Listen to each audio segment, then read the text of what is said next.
Today we're talking cinematic black bars, specifically how to properly add them inside Premiere Pro. So I'm going to show you 3 ways of adding cinematic black bars, and 2 of them are kinda incorrect, and the last one is the proper way of doing it.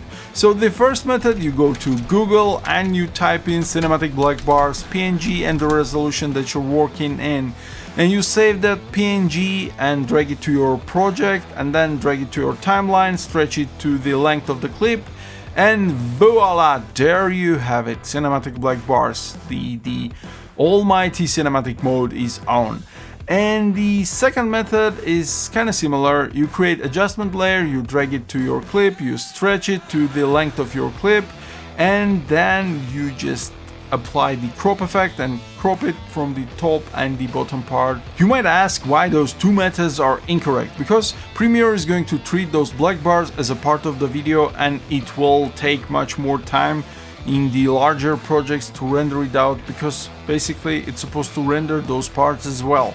So that's why it's a bit incorrect. Well, it depends on a case. Actually, if you're shooting everything in 16:9 aspect ratio and you want to show something in your video as a cinematic sequence, like black bars are coming in, etc, etc, so that's the way of doing it, those 2 methods. But if you want to do it properly, there is another way. So to achieve proper cinematic aspect ratio, we want to go to the sequence settings, and in here you can see horizontal and vertical values. So this is 16:9. This is standard resolution for the cameras.